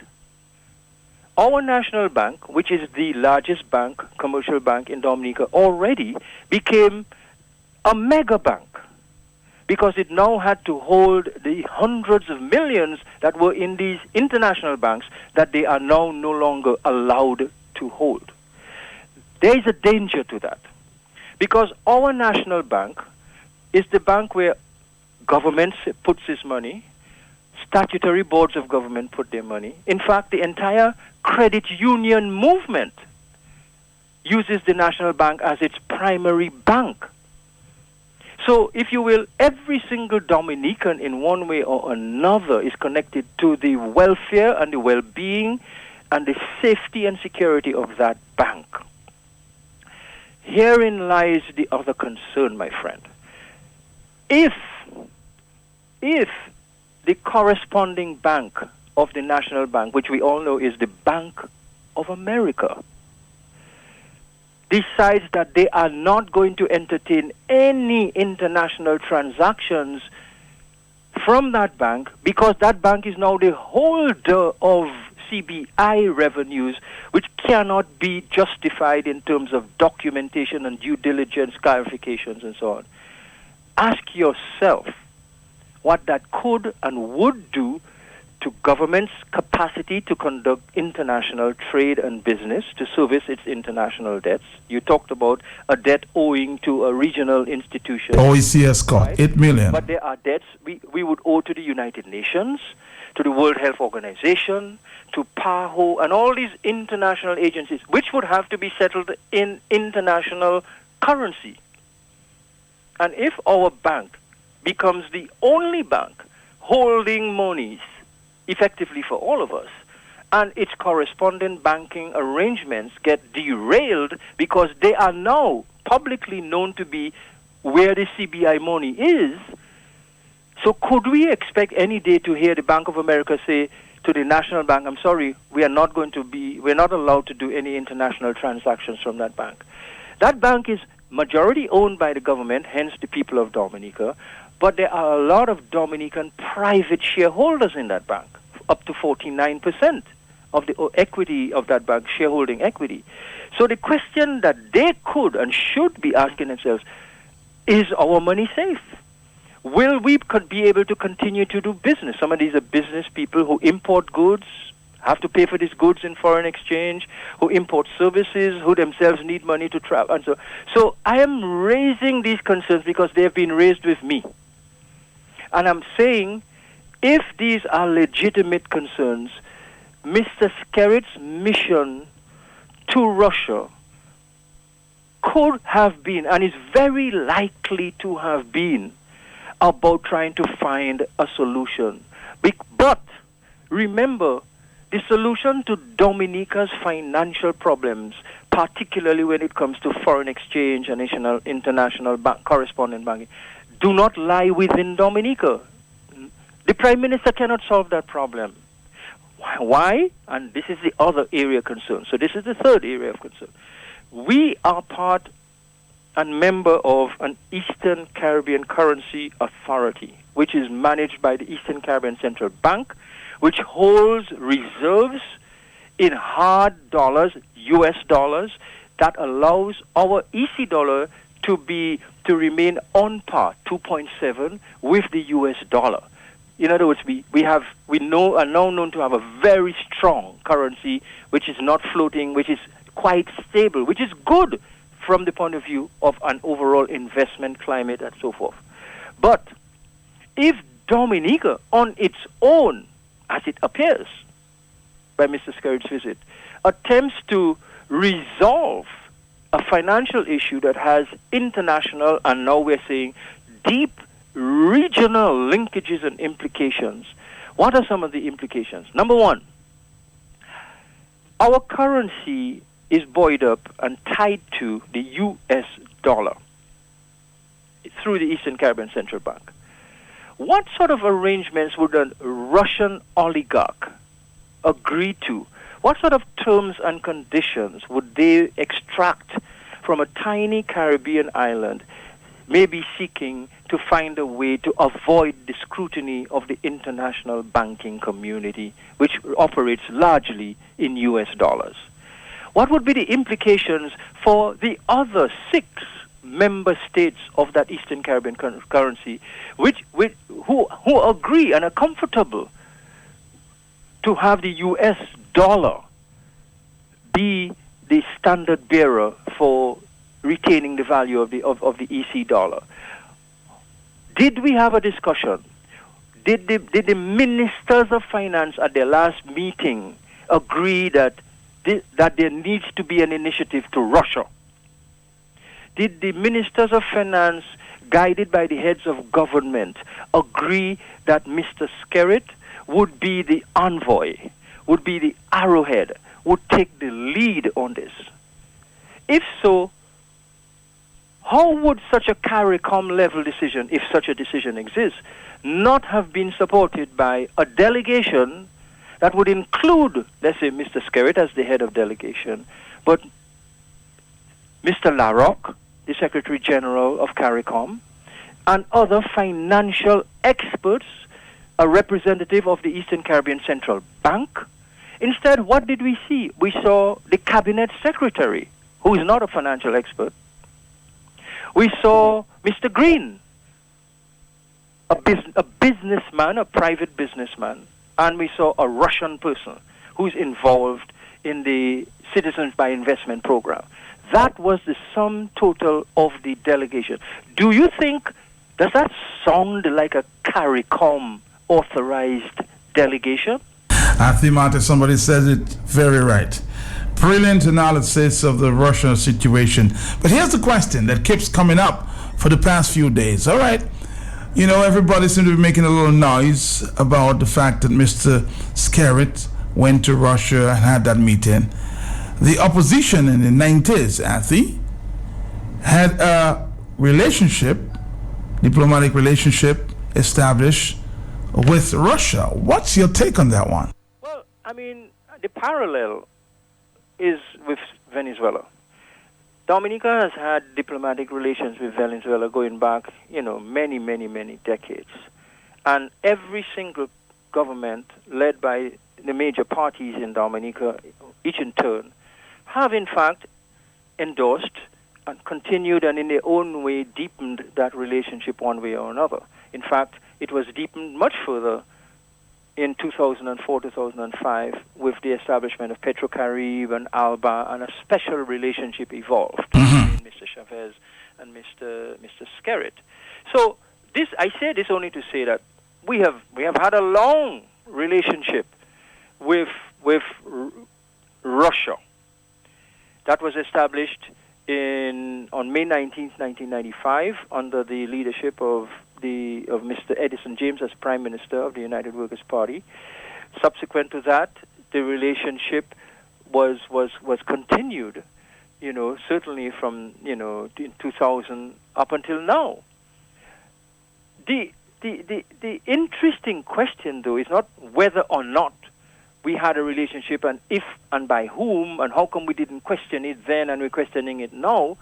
Nobody questioned it then because it was entirely valid. It was done up above board and openly because Dominica was the first Western country frankly, to establish a relationship with the Russian Federation, i.e., after the fall of the Soviet Empire. In this case, a continuing relationship takes a quantum turn. It goes into a whole new orbit whereby discussions appear to be led by our government on behalf of the rest of the region, and it appears, and I have checked with one or two of my colleague friends, your journalist colleagues in the region, Mr. Jerry George and others, and their investigations reveal that there have been no such discussions that took place either at an official heads level, at the level of COTED, at the level of the ministers of finance, at the level of even the technocrats were not aware that such an initiative was being taken, if you will, on behalf of the entire region. As a matter of fact, here's a very interesting piece of information to put parallel to that, which will underline why what we are questioning is not the relationship between Dominica and Russia. It is all to the good. What we are seeking is why not be utterly and openly clear, especially if the stakes, as the analysis is suggesting, if the stakes are so high, if the stakes involve the future of our largest bank, the future of our credit union movement, the future of savings and business accounts in Dominica, the future relationship between Dominica and the ECCB, and maybe the future of the ECCB itself. If these are considerations, and they all are fiscal and financial considerations to be taken into account, then we needed to have been placed on the table at the last sitting of Parliament, or at the previous sitting of Parliament. There needed to have been a discussion, a debate if necessary, and a clarification. A policy paper needed to have been shared and say, look, we believe that now is a good time to deepen the relationship, and you would have had the opposition, if you will, in a really interesting position. Because the opposition today is the party that established, when it was in government, the relationship with Russia. So you want to say that thank you for establishing the relationship. We now want to deepen it and allow for that public discussion. It did not happen. So I'm suggesting that sometimes people bring things onto their own self. And clearly, if the style of governance is one of openness and transparency and dialogue and seeking counsel, we have some extraordinarily gifted people in Dominica and outside of Dominica who are Dominicans, who have been in the banking system for decades. We could have, if you will, assembled, if you will, a financial council, a private sector financial council. We could have asked the Business Forum to put that on their agenda so that we could get the benefit of the thinking of the private sector as we entered into such a vital, critical initiative. All right, Athimate, thank you very much. Of course, they say this is worth repeating. I try my very best to do the same in the morning. And this analysis on the current relationship and the repercussions tomorrow, right after this. You've asked for it. We heard you. Call it All Fathers and Public Servants. Come on down to Auto Trade Limited and take advantage on great deals on all our vehicles. Free alignment, free balancing, free servicing, gift vouchers, tire rotation for life, and extremely low down payment. If you are a father and you are also a public servant, you get double bubble. Double the amount of giveaways, double the amount of great service. For more information, call 255-6800 or our sales department at 613-2496. Auto Trade Limited. It's more than a vehicle. It's a relationship. I give them Smolta, it helps them grow. The vitamin B's give them vitality, so they hop, skip, kick, and flip, run and throw. It's what great moms do, you know. She's got a notch on the wall, he's got an A in his book. Great hair, great skin, it's such a good look. So that's why I just Smolta, everybody knows it's what great moms do, you know. Smolta, satisfying, so filling and great tasting. Great moms choose Smolta because we love them.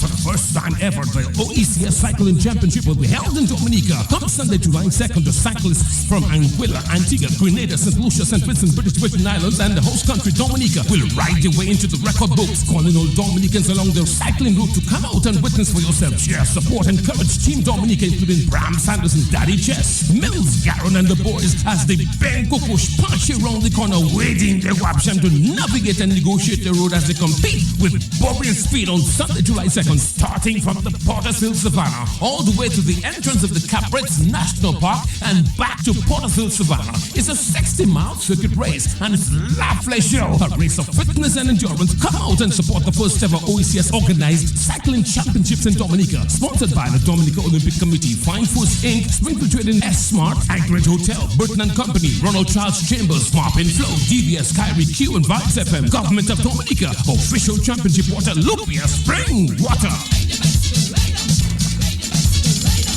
Ride the bicycle, ride up, and remember those days. Yes, I do. Mr. Ronald Charles, good afternoon. Something big happening, OECS? Yes, Matt, good afternoon to again. You. Good afternoon to all your listeners. And I heard that you're a good cyclist yourself. You used to have a BMX, Matt? Used to. But I heard recently you have I have to train for the next 6 months, Ronald, to participate. 6 months? Yeah. Well, Matt, you can do it. You're talking about, from what I've heard, from Roseau to Portsmouth and back? Yes. And back? And back. Keep the ambulances close, my brother. No, that's not necessary. I mean, like every competition that would involve moving objects, ambulances have to always be close. And cycling is just another sport in that area. Matt, having said that, yes, the Dominica Cycling Association will be hosting the first time ever the OECS Championship in Dominica. That would be held on the 2nd of July 2017. And as you heard from the small ad, the route would be from Portersville Savannah area, down to the entrance of the Cabarets and back into town. We're expecting, well, we're not expecting, but more than 7 participating countries have confirmed their, participation, and more so Dominica. Have you spoken to them, Ronald? Not to interrupt you, about the terrain of Dominica? Yes, but Matt, what we do in cycling is that there is something called a profile. That whenever cyclists are visiting the host country, you normally would do what is called a profile and send it to them, and that through the profile they would be able to see the topography, the hills, the bends, as Franklin put it, the kukush. And so they would be able to get that information and would be able to kind of prepare their cyclists for that kind of terrain and that kind of route. So this is the route that we have established. Matt, we took this route into consideration because I don't know if you're aware, but the race was supposed to be on June 18th, and we have put it to the 2nd because there is a big activity on the 2nd of on the 18th of things. So we have moved it because the whole traffic congestion and so forth. We would not like our cyclists from the OECS to have that kind of traffic when we have a race on. So we have moved it to the 2nd. But more importantly, that Matt is our team, our local team too. That is the Dominica National Team or the Dominica Cycling team. They're getting ready. I know one of our main our main guys is not feeling too well because he had a slight accident. But having said that, I know in him, we call him the Iron Man, Mr. Mills. I know I will not be surprised if he's back in condition to compete on the 2nd. Having said that, we have our guys like Mr. Bram Sanderson. Bram is very promising, alongside Daddy Chess and Levi Baron and Garon and Kim and the whole crew, including a guy called Coco. And Coco is one of the guys that would give you serious competition, Matt, on the road. We want to also take this opportunity to say that the OECS Championship is being sponsored. Well, there are many private entities and coming on board, providing whatever they can. But the government of Dominica is also with us. We haven't not finalized their contribution, but however, they are on board with us, and we will be looking forward to getting that final approval. Having said that, we again we want to thank the DOC, Matt, because I believe without the DOC, the Dominican Olympic Committee, the event would be maybe very difficult to host, and they coming on board and giving the necessary contributions towards the event. We really commend them for that. And of course, our local businesses, Fine Foods, Lubia Water, and many other sponsors, Burton and Company, and so forth. We really want to thank them for, as soon as we mentioned the OECS Championship, they were eager to come on board and to be part and parcel of this major event in Dominica. So we're optimistic. We're looking forward to it. We are asking all Dominicans, especially cyclists and those who are into the sports and non-cyclists, to get ready for July 2nd. Matt, we are asking for you, for example, you will get your cooler with some water in. You'll find yourself on the route. You will choose a beautiful area on the route, and then you will make sure that you support the Dominican team. We have only been cycling for just about a year.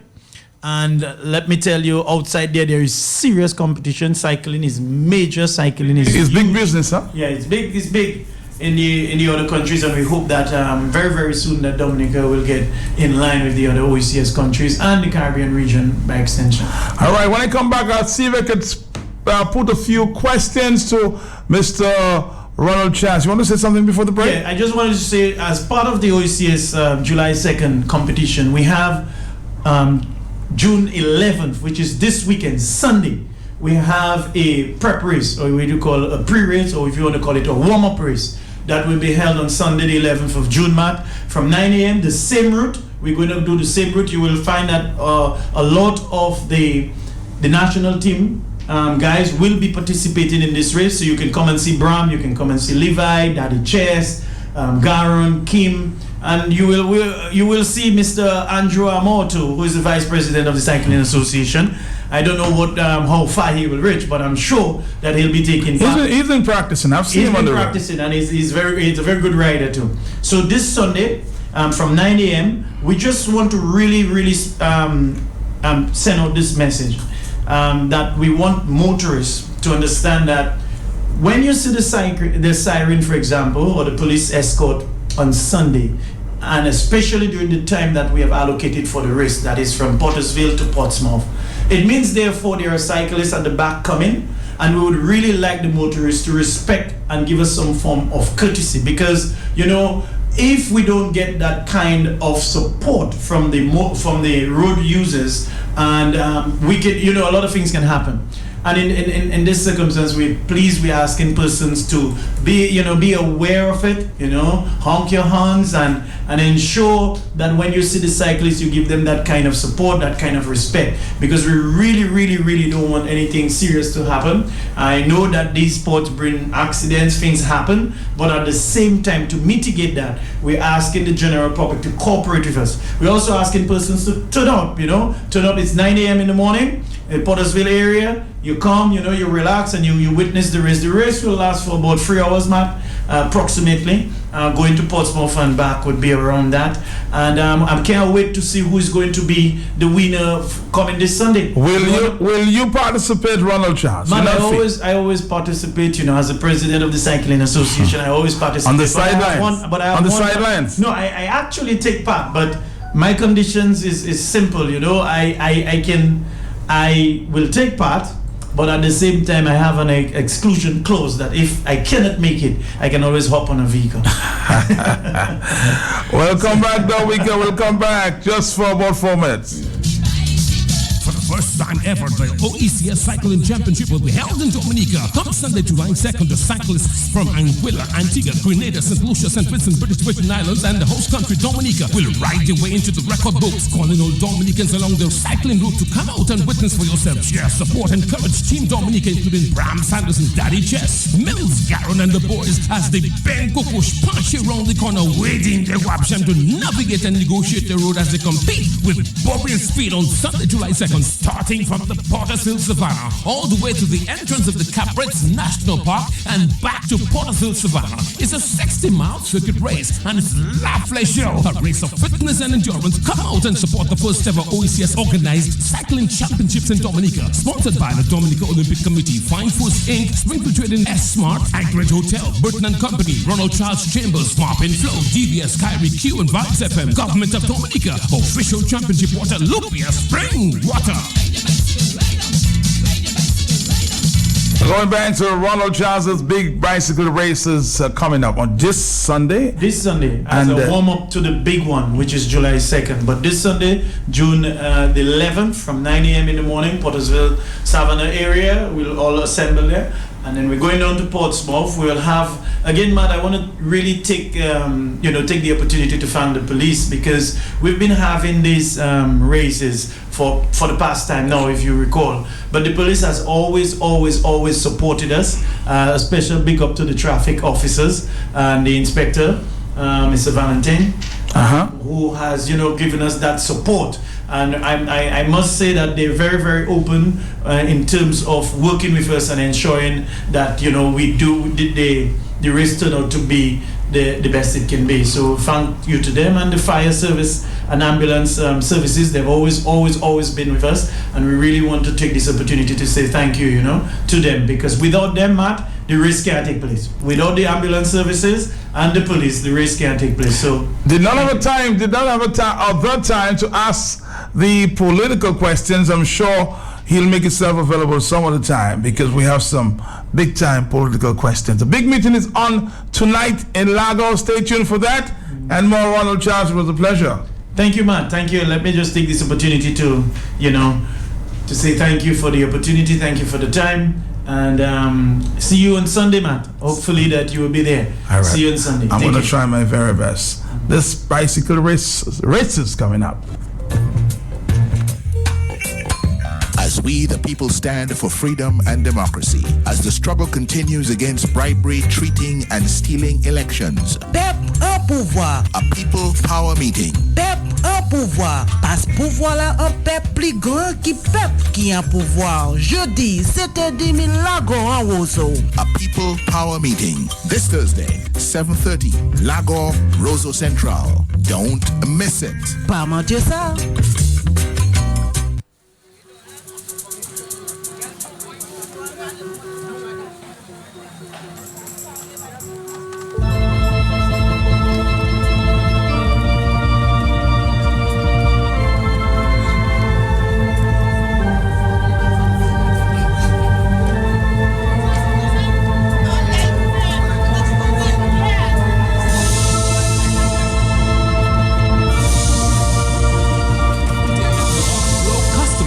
Flow prepaid customers win up to 100 free credit from Flow. Tap up $15 or more any day at any Flow location, and you could win up to $100 free credit. Winners will be drawn daily and alerted via text message. Tap up now for your chance to win up to $100 free credit from Flow. Flow terms and conditions apply.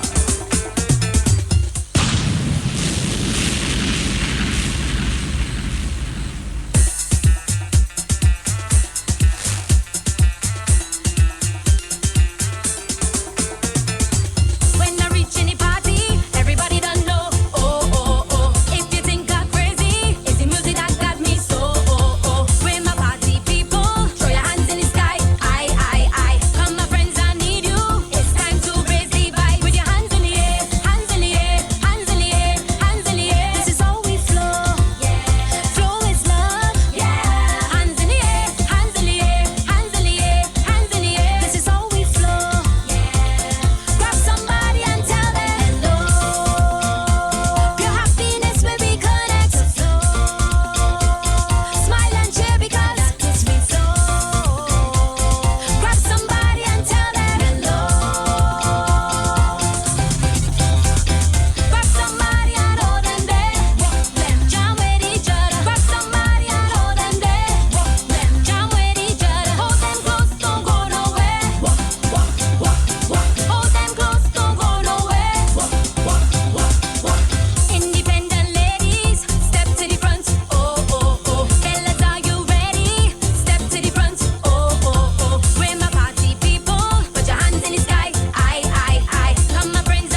it to you. That's why I come in. Hands in the air, hands in the air. How you doing? Dominica, the rest of the Eastern Caribbean, the world by extension. Universe.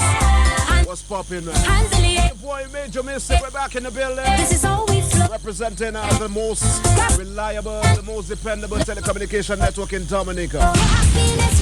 Hold it now, man. Come and sing for me again, please.